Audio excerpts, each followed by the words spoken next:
Let's talk a little bit about operators. Now, you might have this in your head, you might see it around, and you might wonder really what an operator is. Now, operators can be many, many things, and we're just going to cover a little bit about it just so you have an idea of what this term really means. Operators allow us to do operations. For example, when we do comparisons, we have a greater than sign. We check to see if A is greater than B, or A is less than B, or whatever that may be. That's an operator. And operators can also do assignments, like if we give B a value of what A is, $B is equal to A, well, that equal sign is also an operator. Ampersands, meaning that this is going to make an AND condition, that's an operator as well. And that's this little section here and this when we test. So that's an operator as well.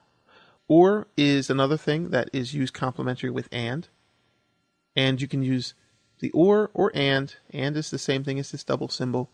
Or you can use the word OR the double pipe. And you'll see that in the if statements as well. We'll take a look at that other way of doing it. But those are operators. So you can assign values with operators. They're really the little symbols that you work with. Even when you assign strings, that dot in between the two strings, that's an operator as well. So if we look at strings, working with strings, and we'll just look at that working with strings file, that's an operator. So they allow us to do things like joining, comparisons, things like that. So you don't want to get confused about the names. And there are also different ways that we can deal with the parentheses here. Division, for example, multiplication, those are all operators. Addition and modulus, mod for short, that's the percent sign. So if you have 10 mod 2, for example, that's going to return the remainder. So it's different than A divided by B, for example. It's going to bring back the value that is the remainder. And if we just uncomment that, that's in language syntax, and we give $A is equal to 10, $B is equal to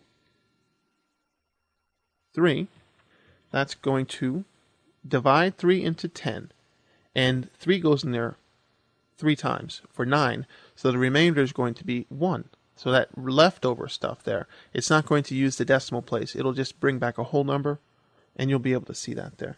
We'll get rid of these here. Save it. A little bit sloppy, but it doesn't matter. You can format this with tabs and things like that. And we'll actually put the echo up here.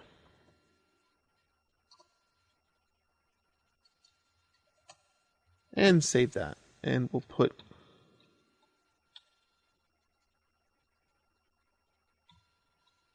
an exclamation there so we know where it starts. Refresh. And this should be at the top, and yes it is, and there's our 1. So 10 mod 3 is going to put 3 into 10. It knows that it goes 3 times this whole numbers, and then it returns 1 as the value because that's what's left over. That's the remainder. I use that a lot. It's very, very handy. Use it in Flash, all programming languages. Very handy to do that. So use that as you need to, but that's another operator. Many different ways, just making sure you're not confused about what an operator is. So we'll comment that back out. You can use it as you want to.